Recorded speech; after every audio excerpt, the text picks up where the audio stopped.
나온 그리스도인들에 대한 내용을 다루면서 어떻게 우리가 그러한 그리스도인으로 살아갈 수 있는가에 대해서 말씀을 나누고자 합니다. 그 첫 번째가 하나님이 가장 원하시는 것을 드리는 방법을 그들이 알았다는 거예요. 그래서 여기서는 정적 헌신 또 포기라고 하는 단어가 나오게 되는데요. 그들은 전적으로 그들의 삶을 포기하고 전적으로 그들의 삶을 헌신했다는 거예요. 자, 근데 이 부분에 있어서 우리가 생각하고 있는 헌신과 또 포기라고 하는 개념을 다시 한번 생각해 볼 필요가 있다는 겁니다. 그래서 오늘 말씀을 통해서 정말 그들은 어떻게 했기 때문에 정말 하나님이 가장 원하시는 것. 자, 그게 무엇인지는 모르겠어요. 그럼 각자마다 틀리잖아요. 하나님이 가장 원하시는 그것을 드릴 수 있었을까에 대해서 오늘 말씀을 나누려고 합니다. 로마서 12장에서는 하나님이 가장 원하시는 것을 드리는 방법에 대해서 설명하는 데 있어서 그것은 그분께 항복하는 것이라고 말하고 있어요. 즉 오늘 우리가 하나님이 원하시는 것을 드리기 위해서 가장 우선적으로 우리가 해야 되는 건 뭐냐면, 여러분, 그냥 물질을 갖다 드리는 것이 아니에요. 오늘 우리가 그냥 이 자리에 나와 있는 것이 아니에요. 그렇잖아요. 하나님이 가장 원하시는 건 뭐냐면 전적으로 나의 삶을 내려놓고 항복하고 주님만 바라는 그것을 이 성경을 다시 이렇게 그 항복이라고 하는 것을 다시 한번 설명하면은 그것을 우리는 전적인 헌신이다라고 말할 수 있습니다. 근데 오늘날 많은 사람들이 하나님 앞에 헌신한다고 하고 봉사한다고 하면서도 이 전적 헌신이라고 하는 말이 무엇인지를 잘 이해하지 못하고 오해하는 경우가 흔히 있다는 것입니다. 자, 우리는 전적인 헌신이라는 말을 할 때 어떤 생각을 가지게 됩니까? 어떤 그 집회에서 한 권사님들이 이렇게 모인 집회에서 그런 이야기를 했대요. 막 이야기를 하다가 어떤 분의 자녀가 정말 어려움과 고통 가운데 또 여러 가지 문제 가운데 있던 그 아들이 뭐가 있냐면은 하나님 앞에 헌신하고 선교사로 나갔대요. 그랬더니 아멘 그러는 거예요. 아멘 막 그래서 놀랐다는 거죠. 깡패 같은 놈이 그렇잖아요, 여러분. 깡패 같은 놈이 선교사로 나가고 막 목사로 나가고 막 그러니까 어떻게 해요? 막 속으로 막 잘됐다. 아멘 그랬어요. 여러분의 자녀가 그런 은혜가 있게 되길 바랍니다. 그랬더니 아무 소리 안 하더래요. 아무 소리. 이건 뭐예요? 목사님 사모님들한테 가서 이야기를 해도 똑같다는 거예요. 그 성도들의 자녀들이 헌신한 주의 일꾼이 되기를 바랍니다. 그러면 막 사모님들이 아멘 막 얼마나 한이 맺혔으면 아멘 하면 그래요. 근데 뭐예요? 여러분의 자녀가 그런 헌신자가 되기를 원합니다. 그러면 뭐예요? 썩대로 말도 안 하는 거예요. 손들기 원합니다. 그러면 딴 데 쳐다. 왜 그래요, 여러분? 우리가 전적인 헌신이라는 이야기를 할 때 대부분의 사람들은 뭐냐면 전적인 희생을 생각한다. 무조건적인 희생, 전적인 희생, 전적인 뭐예요? 나의 포기, 자의 포기를 생각한다는 거예요. 그래서 인해서 뭐예요? 목회자는 궁핍하고 선교사는 궁핍하고 주의 일을 감당하는 전적인 헌신하는 사람들은 궁핍하고 어려운 삶을 살아간다고 하는 생각을 가지게 된다는 거예요. 자, 그렇기 때문에 우리가 전적인 헌신에 대한 이야기를 할 때 너무나 부담스럽게 여길 때가 많이 있다는 것입니다. 그러나 여기서 전적인 헌신이라고 하는 것은 얼마나 여러분들이 하나님 앞에 희생했느냐, 그것을 이야기하는 것이 아니에요. 얼마나 내가 무엇인가를 다 내어놓고 무조건적으로 내 삶을 포기하면서까지도 하나님 앞에 드렸느냐, 이걸 전적인 헌신이라고 말하고 있는 것이 아니라는 거예요. 자, 오늘 그러면서 오늘 그런 의미에서 오늘 우리가 이 전적인 헌신에 대한 이야기를 나눌 때에 우리는 다시 한번 이 전적인 헌신이 무엇인가를 생각해 볼 필요가 있다는 거예요. 그래서 마태복음의 이야기를 통해서 우리가 알 수 있는 것은 이 전적인 헌신은 무조건적인 포기가 아니라 얼마나 내가 지혜롭고 이치에 합당한지를 재분석하고 해석해서 정말 그것이 하나님이 원하시는 가치 있는 일인가, 또 그것을 가치 있게 드리는 것인가를 판단하라고 말하고 있어요. 자, 이것을 다시 말하면 상식을 가지고 조리 있게 생각해서 포기가 아닌 재평가라는 거예요. 재평가. 마태복음 13장 44절에서 46절의 말씀을 우리가 한번 보면 이렇게 나와 있습니다. 천국은 마치 밭에 감추인 보화 같으니 사람들이 이를 발견한 후 숨겨두고 기뻐하며 돌아가서 자기의 소유를 다 팔아 그 밭을 사느니라.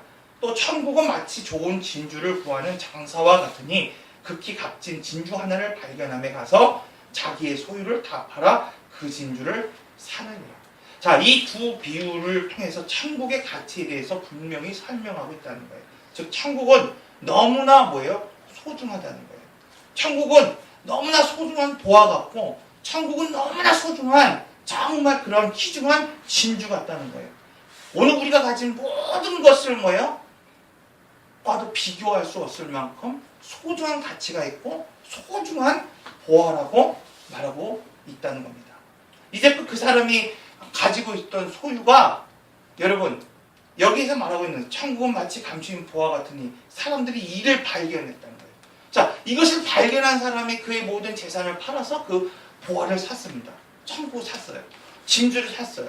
그럼 여러분 여기서 말하려고 하는 것은 그동안 그 사람이 보화를 발견하기 전에 모아놨던 또 함께 있었던 뭐 낙타도 있을 수 있고 뭐 양도 있을 수 있고 소도 있을 수 있고 땅도 있을 수 있고 집도 있을 수 있고 또 많은 재산이 그 창고에 있을 수도 있단 말이에요. 자, 그들이 피땀 흘려 노력한 그 가치 있는 재산이 헛되고 아무것도 아니고 소유가 정말 흩어지는 아무것도 아니다. 그 이야기를 하는 것이 아니라 잘 생각해 보라는 거예요. 너희가 밭에 감춰진 그 보화가 정말 가치가 있는 것이라고 한다면 이 사람이 그 금과 땅과 나귀와 땅을 팔아서 그 천국을, 그 가치를, 그 생명을 사지 않겠냐는 거예요. 그렇다고 한다면 전적인 희생이 아니라 뭐 하는 거예요? 그것을 통하여서 얻는 게 있다는 거예요. 여러분 오늘 성경은 이 이야기를 하고 있는 거예요. 여러분 이 로마서 12장에 나오는 사람들이 전적인 하나님 앞에 헌신할 수 있었던 이유는 그저 뭐예요? 억지로 내 모든 것을 포기하고 골고다의 언덕길을 가는 것처럼 그렇게 가는 것이 아니라 그들의 삶을 다시 한번 재평가했다는 거예요. 그들이 가진 소유를 다시 한번 재평가했다는 거예요. 그래서 뭐예요? 내가 가고 있는 그 길, 내가 가고 있는 그 삶이 정말 뭐예요? 하나님이 주신 것, 그것과 비교할 수 없는 삶을 지금 살고 있냐는 거예요. 어떤 분들이 그런 말을 하잖아요. 여러분 예수를 귀하게 믿는 분들이 그런 얘기 하잖아요. 나는 지금 죽어도 말이야 천국 가고 천국의 보화를 누리면 살 수 있을 거야. 그런데 뭐야? 지금 당장 죽으라 그러면 뭐야? 80 노인도요 싫어해요. 내가 그래도 이 땅에서 조금 더 자녀들의 호강을 좀 봐야지 뭐. 아니면 내가 아직도 성실을 가지 못했는데 내가 여기서 지금 어떡하냐고. 거기는 성질도 없는데 뭐 이런 분들이 있단 말이야. 왜? 여러분 마음은 천국의 가치를 두고 있다고 생각하고 마음은 하나님 나라의 가치를 두고 있다고 생각하면서도 뭐예요? 여전히 뭐예요? 우리의 이성과 판단 가운데에서는 이 땅이 더 소중한 가치인 거예요. 내 자녀가 더 소중한 가치인 거예요. 내가 갖고 있는 삶이 더 소중한 가치이기 때문에 하나님 나라에 대한 생각이 뭐예요? 관념에서 끝난다는 거예요. 행위로 드러나지 못한다는 거예요. 로마서 12장에 있는 사람들은 이 천국의 가치가 너무나 소중하게 여겼던 사람들이었습니다. 그가 가진 모든 것을 바꿀 만한 가장 귀중한 것이라는 것을 그가 깨닫게 되었습니다. 그래서 마태복음에 있는 이 사람, 이 예수님의 비유에 보면은 그것을 팔아서 그가 가진 낙타를, 그가 가진 뭐 금을, 그가 가진 따증, 너무나 소중한 것이죠. 그러나 천국의 가치는 그것을 팔아 뭐예요? 소유할 만하다는 거예요. 그래서 마태복음 19장에 보면 부자 청년이 나오게 됩니다. 그 청년이 주님 앞에 얘기해요. 주님, 내가 모든 율법을 지켰습니다. 내가 주님의 제자가 되기 원합니다. 라고 얘기했어요. 근데 그 주님이 뭐라고 말합니까? 너의 소유를 팔아 가난한 사람들에 나눠주고 그 이후에 나를 쫓으라고 했어요. 여러분, 그가 예수님의 제자가 되는 것이 정말 중요한 가치였다고 한다면 그의 모든 것들을 내려놓고 오지 못했을 거예요. 여러분 베드로를 보세요. 여러분 마태를 보세요. 어떻습니까? 그의 소유를 다 내려놓고 나오게 된 것을 볼 수가 있어요. 여러분 이것은 전적인 희생을 말하는 것이 아니에요. 전적인 자기 포기를 말하는 것이 아니라 다시 한번 자기의 삶을 재평가하는 거예요. 성경은 이 이야기를 통해서 하나님께 드리는 전적인 헌신이라는 것은 바로 무모한 그런 희생과 전적인 포기가 아니라 내 삶을 다시 한번 재평가하는 것이라고 말씀하고 있습니다. 바울은 오늘 본문이 로마서 12장 1절에 이렇게 말하고 있어요. 그러므로 형제들아 내가 하나님의 모든 자비하심으로 너희를 권하노니 너희의 몸을 하나님이 기뻐하시는 거룩한 산제물로 드리라. 이는 뭐예요? 너희가 드릴 영적 예배니라. 그러므로 로마서 12장에 나오는 그리스도인이 되는 가장 첫걸음은 하나님에 대한 전적인 헌신이라고 말하고 있습니다. 역대하 16장 9절에서는 이렇게 이야기하고 있습니다. 여호와의 눈은 온 땅을 두루 감찰하시사 전심으로 자기에게 향하는 자들에게 위하여 능력을 베푸시나니 라고 말하고 있습니다. 오늘날 하나님은 예수 그리스도께서 올인하는 모든 것을 드리는 그런 사람을 찾고 있습니다. 그러므로 전적인 헌신이라는 것은 하나님이 우리에게 약속하시고 허락하신 사명과 복의 열매에 대해서 나의 우선순위를 어떻게 하는 거예요? 재조정하는 거예요. 재조정. 다시 한번 새롭게 평가하는 것입니다. 이것이 조절되지 않고서는 어떤 것도 하나님이 주신 가치를 볼 수 없고 취할 수 없다고 성경은 말하고 있습니다. 성경은 지금 여러분이 가진 소유 그런 것이 중요하지 않다는 의미가 결코 아닙니다. 다만 그리스도인으로서 주님이 주시고 허락하신 더 좋은 것을 경험하기 위해서 우리는 반드시 뭐 하는 거예요? 우리의 시간과 환경을 또 우리의 열정을 재조정할 필요가 있다는 거예요. 여기서 말하는 것은 단순히 물질이 아니에요. 여러분 오늘 우리가 전 인격적인 삶을 살아가는 데 있어서 오늘 우리가 하나님 나라가 소중하다고 한다면 단순히 눈에 보이는 물질뿐만 아니라 마음과 시간과 환경과 내 정성과 내가 생각하고 있는 모든 것들이 뭐예요? 재조정될 필요가 있다는 거예요. 어디에 맞춰져야 되는지를. 이것이 뭐예요? 헌신이란 자기 부인하는 것이 아니고 재평가하는 것이라고 다시 한번 말하고 있습니다. 그러나 우리가 알아야 할 것은 전적인 헌신은 단지 뭐예요? 포기만 되는 것이 아니라 성경의 말씀을 통해서 보았듯이 얻는 거예요. 가장 소중한 것을 얻는 거라고 말하고 있습니다. 마태복음 13장 44절에서 46절의 말씀은 이 전적인 헌신을 통해서 우리가 무엇을 잃는가가 아니라 무엇을 얻는가에 대해서 이야기하고 있는 것입니다. 그렇다고 한다면 우리는 그것을 어떻게 얻을 수 있을까 생각해 볼 필요가 있다는 거예요. 오늘 본문은 우리에게 이렇게 말씀하고 있습니다. 발견한 것이 가치 있고 소중하다면 그것을 얻기 위해서 우리는 무엇을 해야 되는가에 대해서 말하고 있는 거예요. 그러면 첫째 뭐예요? 전적인 헌신은 뭐 하는 거예요? 우리의 몸을 드리는 것이라는 거예요. 우리의 몸. 여기서 드린다고 하는 말씀은 뭐냐면 구약에서 제사장들이 제물을 바칠 때 사용하는 단어였다는 거예요. 그러므로 본문에서 거룩한 산 제물로 드리라 라고 말하고 있습니다. 우리의 몸을 통해서 뭐예요? 영적인 오늘 우리의 삶의 전 영역을 하나님 앞에 드리라는 거예요. 그런데 여기서는 어떻게 드리냐가 중요하다는 거예요. 여러분 오늘 우리가 하나님 앞에 예배를 나오잖아요. 이걸 예배를 뭐예요? 보러 간다는 사람이 있잖아요. 보러 가는 게 아니라 우리는 뭐예요? 드리는 거예요. 드리는 거예요. 우리가 제물로 하나님 앞에 드린단 말이에요. 그러면 여러분 무엇인가를 드릴 때는 분명한 뭐가 있어야 되는 거예요? 목적이 있어야 된단 말이에요. 목적이 있어야 돼요. 그러면 어떤 의도로 하나님 앞에 드려지냐는 거예요. 여러분 예배를 드린다고 하면서 구체적인 행위가 없다고 한다면 그건 예배를 드리는 것이 결코 아니라는 거예요.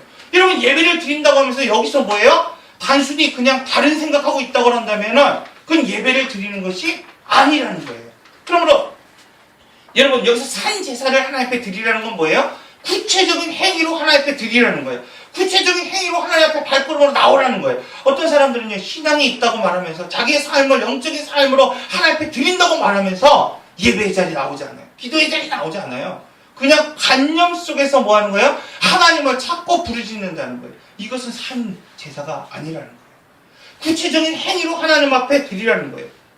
그런데 이 구체적은 뭐예요? 분명한 목적을 갖고 있어야 된다는 거예요.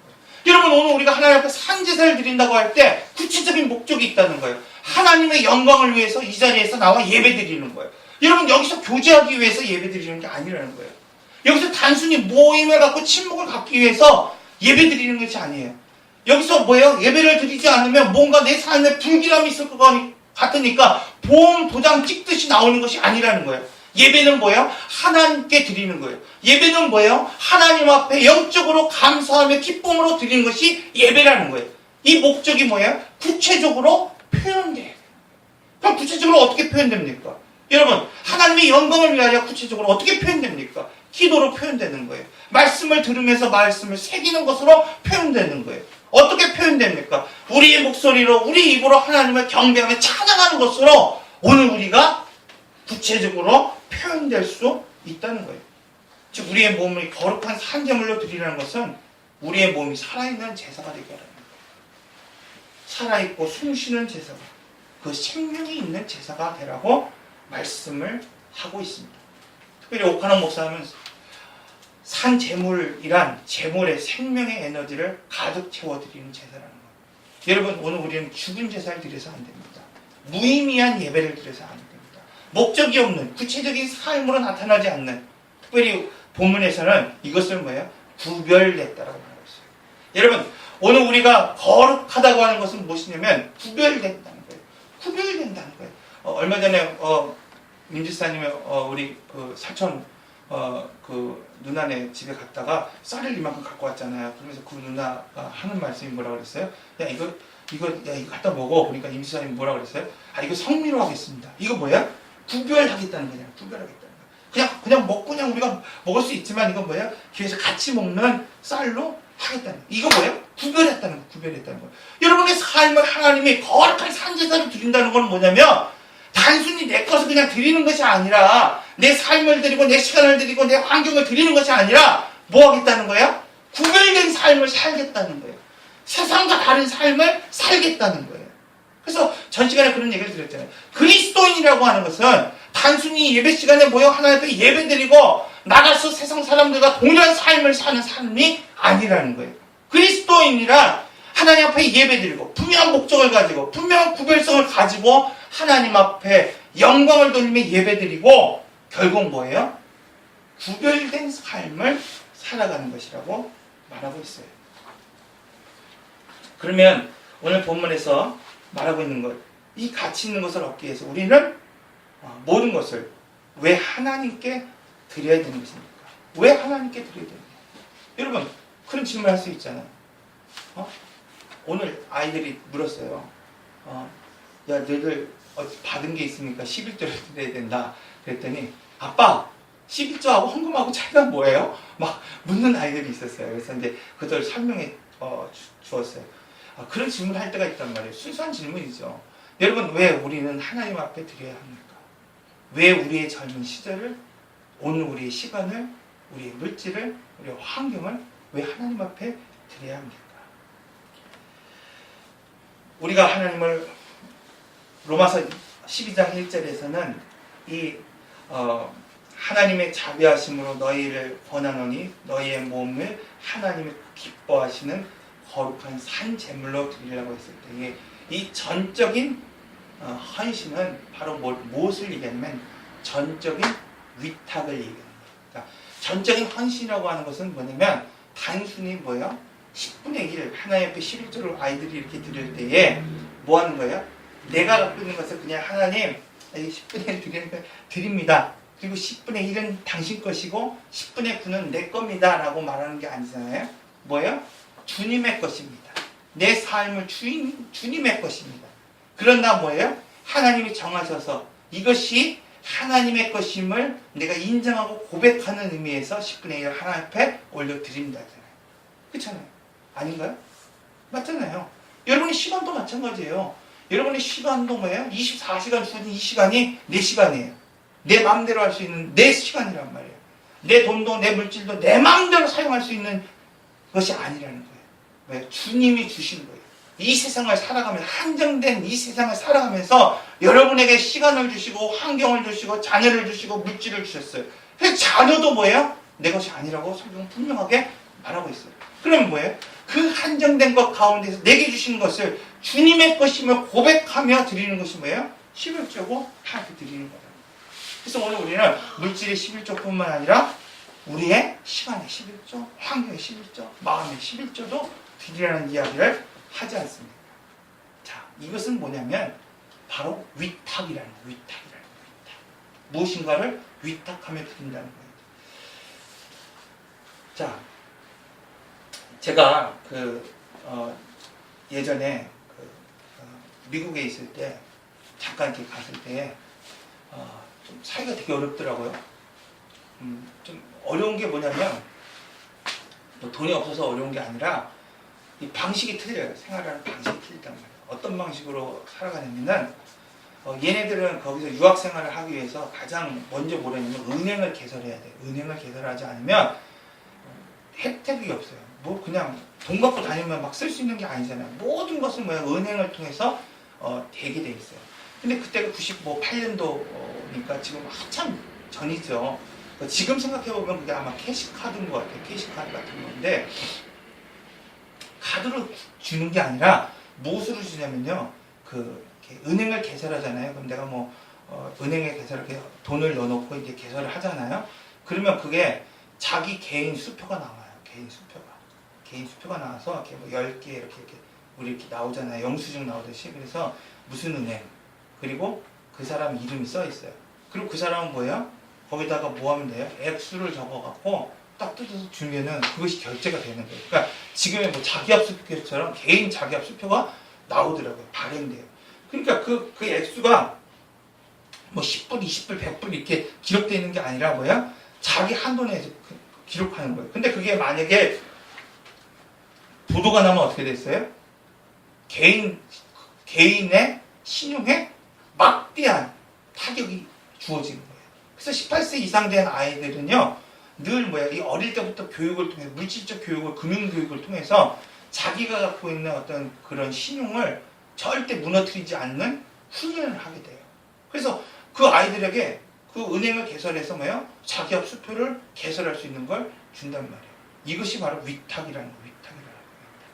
여러분, 여러분이 누군가가 여러분이 어떤 물질을 대금을 이렇게 날 때에 그런 경우가 있잖아요. 요즘 뭐 달러가 싸다고 막 그러시더라고요. 근데 그걸 뭐예요? 그냥 위탁해서 주는 거예요. 사인하고 위탁하고 주는 거예요. 당신이 알아서 환율 계산해서 적으십시오. 여러분 그럴 수 있나요? 바로 그게 위탁이라는 거예요. 위탁. 하나님께 오늘 우리가 전심을 다해서 오늘 우리가 하나님께 전적으로 헌신드린다는 건 뭐냐면 바로 이거예요. 전적인 위탁을 드린다고 말하고 있는 것입니다. 그래서 여기서 영적인 이야기, 영적이라는 건 뭐냐면 우리가 그 로직이라고 그래요. 로직, 그죠? 논리다.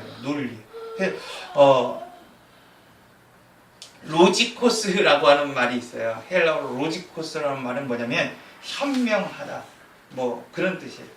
그냥 즉흥적이고 감정적으로 드리는 것이 아니라 영적인 예배라고 하는 건 뭐냐면 이게 합리적인 예배라는 거예요. 합리적인 예배라는 거.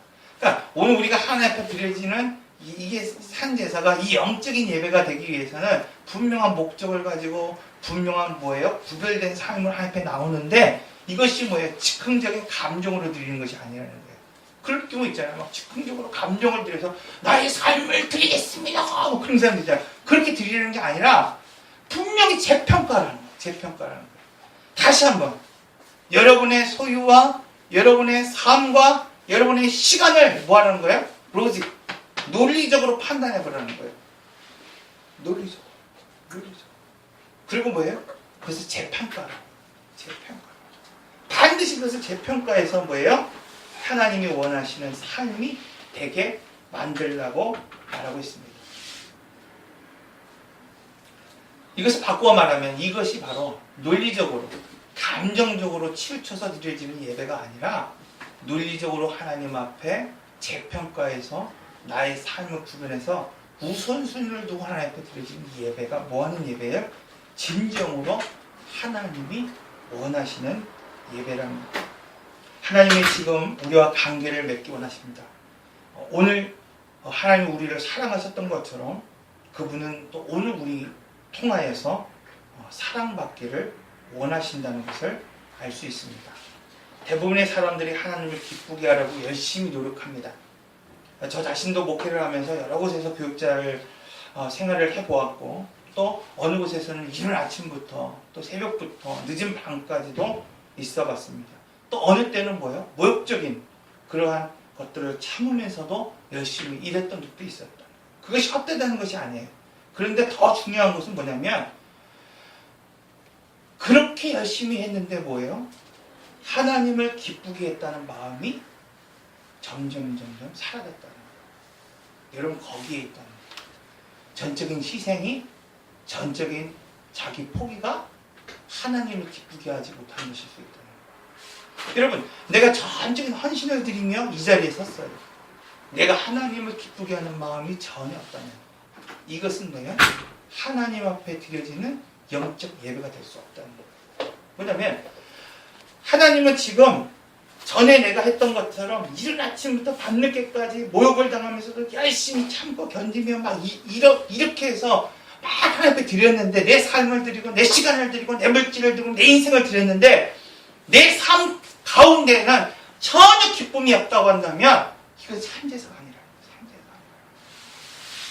다시 자기의 인생을 재평가하고 시간을 다시 한번 조정하고 자기의 분명한 목적이 어디에 있는지를 분명히 하라고 말하고 있는 거예요. 그럴 때 뭐예요? 우리는 하나님 앞에 기쁨으로 하나님 앞에 나올 수 있다는 거예요. 여러분, 신앙생활을 하다 보면은 헌신한다고 물질을 드리고 시간도 드리고 마음도 드린 것 같은데, 봉사도 하고 섬기기도 하고 열심히 하나님 앞에 내놓기도 했는데, 하나님의 인정을 받고 하나님이 기뻐하실 거라고 여겼는데, 돌이켜보니까 뭐예요? 저처럼 공허함만 남는 분들이 너무나 많다는 거예요. 적절한 비유는 아니겠지만은, 영화 뭐예요? 타짜라고 하는 영화를 보면 뭐 하고 있어요? 이렇게 막 이렇게 하잖아요. 이렇게 하면서 자기의 가진 패가 분명할 때 뭐 합니까? 뭐예요? 베팅하죠. 뭐 베팅합니까? 자기의 가진 칩을 뭐예요? 다 베팅하고 밀어 넣습니다. 밀어 넣는 거예요. 밀어 넣는 거예요. 그렇잖아요, 여러분. 자기가 가진 패가 분명하면 뭐예요? 단 한 가지예요. 올인하는 거예요. 다 그냥 베팅하는 거예요. 다 밀어 넣는 거예요. 그게 분명하면. 근데 여러분 뭐예요? 그렇게 밀어 넣으면 딱 두 가지예요. 뭐예요? 그거 갖고 가는 거예요. 그거 갖고 가든지 뭐예요? 베팅 잘못하면 어떻게 돼요? 놓고 가든지 둘 중에 하나라는 거예요. 그러니까 여러분의 삶을 뭐 하는 거예요? 재평가예요. 재평가. 여러분이 지금 올인하고 있는 거, 자녀에게 올인하고, 기업에게 올인하고, 내 삶에 올인하고, 내 시간에 올인하는 거, 여러분 다시 한번 재평가해야 된다는 거예요. 다 털고 이 세상에 나가든지, 아니면 뭐예요? 하나님 주신 복을 누리며 이 땅 가운데 살아갈지, 하나님이 지금 여러분들에게 시간을 주고 계신 거예요. 그러므로 오늘 이 로마서 12장에서 말씀하고 있는 건 뭐냐면, 사역에 대해서 재평가라는 거예요. 삶에 대해서 재평가라는 거예요. 정말 여러분들이 발견한 것. 그래서 성경에서 말하고 있는 것은 뭐냐면, 여러분 발견한 거예요. 여러분 진리를 발견하는 거예요. 여러분이 다시 한번 여러분의 삶을 재평가해서 여러분에게 가장 중요한 것이 무엇인지, 여러분이 지금 갖고 있는 미래에 대한 것, 은사에 대한 것, 꿈에 대한 것, 여러분의 소유, 그 테이블 안에 밀어넣을 때 재평가해서, 무조건적으로 밀어넣는 게 아니라 재평가해서 밀어넣을 때에, 그때 뭐예요? 이제는 주님이 하실 차례입니다. 이제는 주님이 만질 차례예요. 이제는 주님이 뭐예요? 그 보화를 여러분들에게 주실 차례라는 거예요. 여러분, 오늘 말씀은 이렇게 말씀하고 있습니다. 하나님이 가장 원하시는 것을 드리는 방법은, 지금 여러분이 약속 받은 것, 또 하나님이 주신 꿈과 비전에 대한 그 모든 것들을 재평가해서 그 가치를 재평가라고 말하고 있어요. 그래서 여러분들이 지금 올인하고 있는 것, 여러분이 지금 관심 갖고 있는 것들을 한번 비교해 보라는 거예요. 어디에 내가 다시 한번 주목하는 인생을 살아야 되는지, 어디에 내가 분명한 목적을 두고 살아가야 되는지, 오늘 분명히 말하고 있습니다. 여러분들도 여러분의 인생을 다시 한번 재평가하고 여러분의 가치를 재평가해서 로마서 12장에 나오고 있는 그리스도인과 같이 다시 한번 여러분들의 인생이 하나님 앞에 기이 쓰임 받는 복된 삶이 되시기를 바랍니다. 우리 함께 기도하겠습니다. 인내하신 구세주 내 말 들으사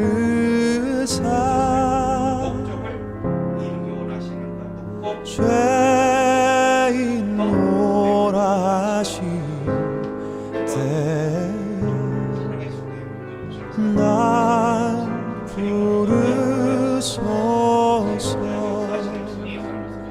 다시 한번 이 로마서 12장 자비하신 보좌 모든 자비하시고 우리에게 원하고 꿇어 우리의 몸을 드려 한 제사로 드릴 수 있도록 인도하여 주시옵소서.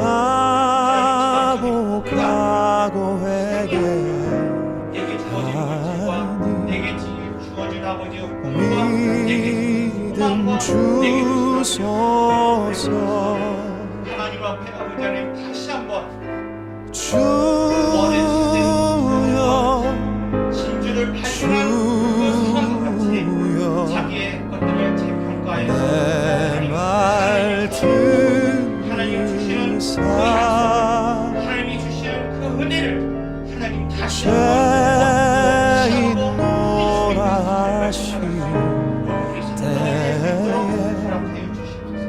자기의 시간을 부르소서. 하나님 온전히 주님 원하시는 주여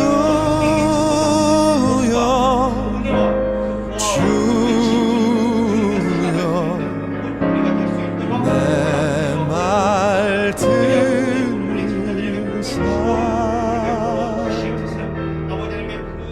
죄인 노라시 날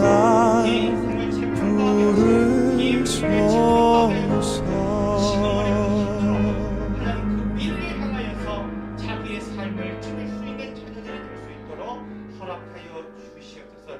주신 물질 감사합니다. 하나님 주님의 것임을 이 시간